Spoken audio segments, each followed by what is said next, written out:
Seems only fitting that a castle should have a unicorn.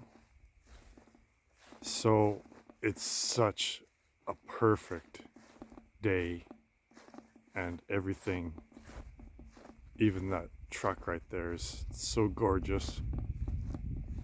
Uh,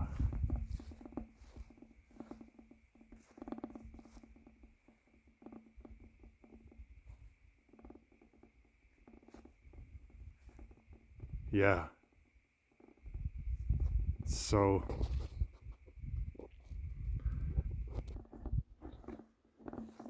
I decided to just do this. Um, I'm quite concerned. the the climate change thing is really starting to get exponential, and so the amount of energy that the oceans have been absorbing is beyond comprehension. In 2021, it was the excess energy from the sun, um, equivalent to 7 Hiroshima-sized nuclear bombs exploding every second for that entire year. That's how much extra heat basically went in to the Earth's oceans. So all this excess energy is going to come back, and it's going to flood everything. These atmospheric rivers will. So there was one of these things, that an atmospheric river that actually occurred in California in the mid 1800s, I believe it was, and it basically flooded all of central California, and ruined all the crops, right? So this would be catastrophic, and it's just a matter of when this will happen, not if. It's going to happen. It's just when will it happen? And that's just one area on the planet, and it's going to be like this everywhere. So food, the ability to grow food and produce yields that we used to, that's going to go away. And so and to get philosophical about this, because I always do, is that it's because of the system of basically thing and nothing. And I know I'm going over this again, but it's very, very important, is that the thing nothing model is, one requires the absence of the other for this system. That's how it operates. It operates as one being the negation of the other. So how can a system like that make prevail, like subside or prevail or last or even operate? It seems to operate, but it doesn't operate very well for very long, because so let's just say that that's the model upon which the United States government is built upon, right? So it's adversarial, right? So that system is built upon the Democrats being against the Republicans, right? And whoever wins that battle gets to make the decisions, I guess, gets to be the boss, is the winner. So it's originally, the idea of the system is that it's meant to govern society, build society, make sure society runs well, that that it doesn't fall apart. But because the way it's designed is that it gets its energy, I guess, from being adversarial, is that eventually that part of the programming takes over. And the original why it was built, to govern society, that no longer operates at all. None of the energy goes into that any longer, because all of the energy goes into the pyramid scheme finally collapsing. So this is what's happening, right? So it's becoming completely polarized, right? Exactly down the middle. How? It's not just coincidence that first of all, you get people like the two people that have been president. That's a broken system. Come on, people. That system is broken. Those are the people representing these two sides. That's fucked up. But it's getting to the end, and it's completely polarized, right? So the stronger, the more sharply polarized two halves of a magnet are, the more force and energy that magnet creates, because all of these on this one side are now negatively aligned, and all the ones on this side are all positively aligned, and the line down the middle is very sharp and distinct, and the force that creates around it is intense, right? So how much energy is built up in that system? And it's just right now, it's broken, right? Because it's not functioning as trying to keep society together. It's right, it's just battling itself so much that it's totally useless, and it's the original functioning is it goes into survival mode basically, and it's just functioning to keep itself going. And that's why it's so huge, and why it keeps expanding, and why it's so ineffective. Yeah, like it's this simple. If we just kept it this simple, then we could understand why this is happening. So what else?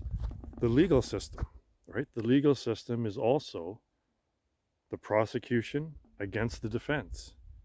And out of this battle, the victor somehow is, truth comes out of that somehow, right? The truth and the reality somehow is a derivative of a battle.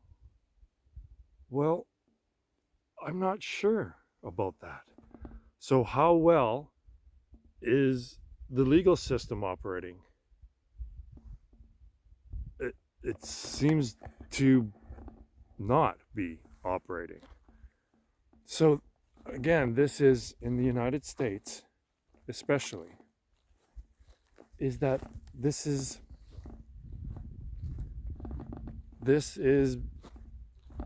a lot of pent up energy, right?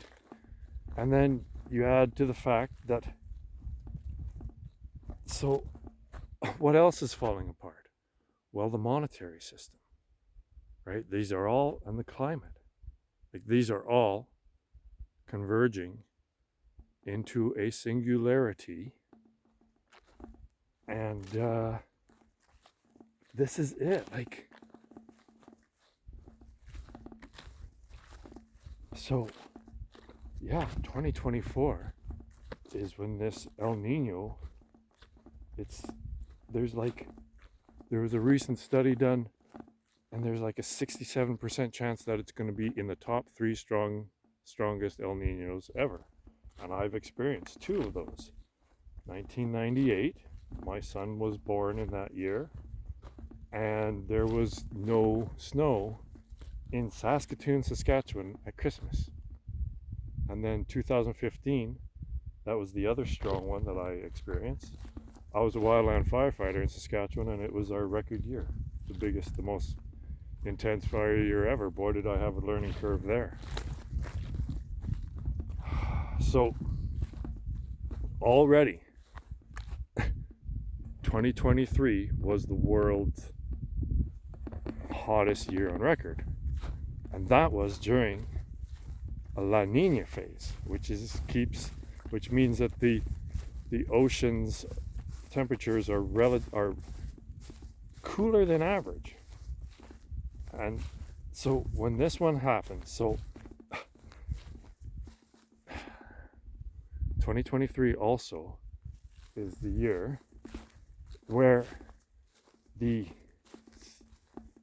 Antarctic ice sea extent is the record low, and I've seen the chart, and there was a group, right? They group it in, like, the gray area is like 20-year average or 40-year average or whatever.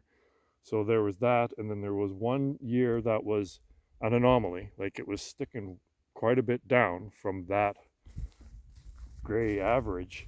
And then 2023 is that much down more than the anomaly, the previous anomaly. So the anomaly right now, and of course that ice reflects, like, it's 1.1 million square kilometers or something like this. It's huge, right? So that's going to be more. Look at this. Oh, that's going to be less white for the heat, the energy from the sun to bounce off, and more blue, and that's going to heat it more. So, and then there's the north. So there's really no more time. This is all going to happen very quickly. And I think if you live, look at this. I've been pumping water into this pond from my artesian well. I've been capturing it in a tank and pumping it about 300 meters into this pond as to save the pond. BC is in, like, the biggest drought in history and shit like this, right? I've been here 2 years, and I know because I've already lost one pond. So, oh, look at this.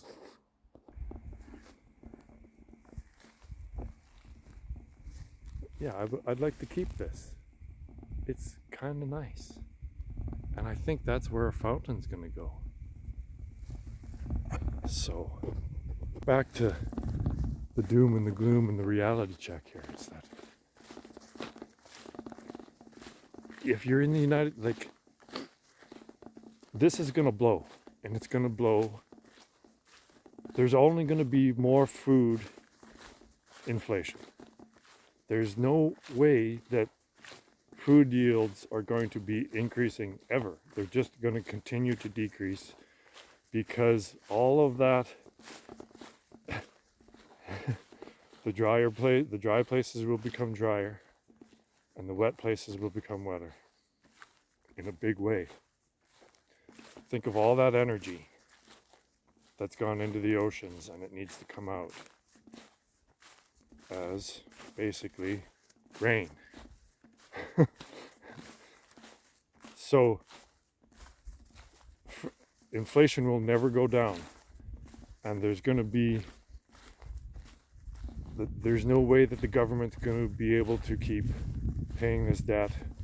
And with all, like, insurance companies are going to start failing, with all the floods and all the wildfires, and so 2024 is when it really starts, I believe, because of this El Nino. It's really going to set things off. And I think you need to get out of the States. I think you need to at least start making plans on an escape route that you know will work really quickly. like within days, like, and if so, non-conceptuality is the answer. Non-conceptuality is the, look at this place, hey? Non-conceptuality is the most efficient way. It's hardcore, I know. But at this late stage, drastic measures are called for. We can't just go through this with complacency and just turning a blind eye to how fucked up things are, right? So non-conceptuality is the way. The model avoids dualism. It avoids conflict. It's a system that is other of, right, rather than other than. We've gone over this, but you can't just listen to this and nod your head and then just skip to the next fucking YouTube video, right? I'm speaking it literally, as literal as possible.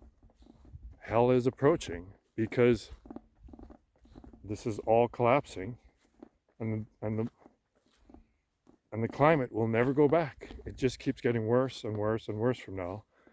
There's no way to reverse it. There's no way to even slow it down. So the best thing to do is prepare spiritually. That's the quickest route to finding, I don't know, liberation, salvation, whatever you want to call it.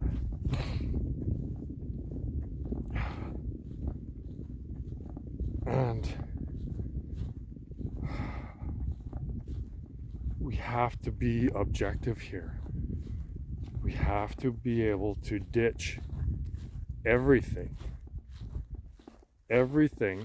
if it appears reasonable that it's been incorrect, right? That's the only way that truth is going to prevail and actual change occur, is to be honest.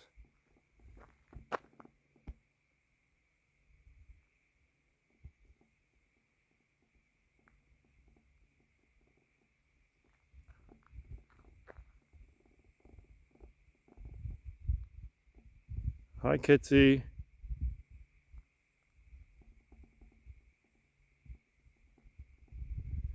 All right, so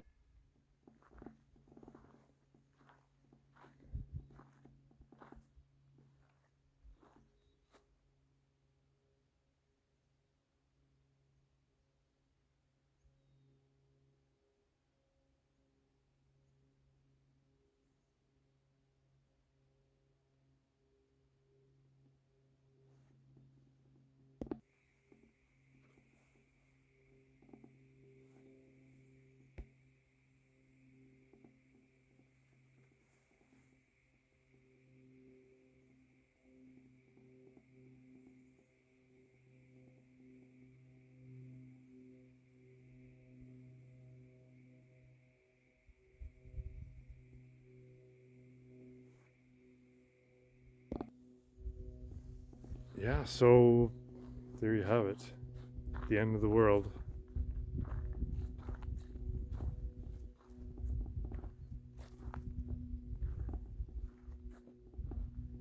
At the end, the final truth is that which reveals all that has been false. That's it.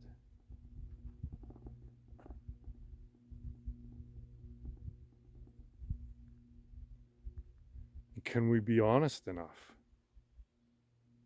and sincere to our journey of truth, or searching for truth, or something like that? to recognize and admit when we've been wrong. The whole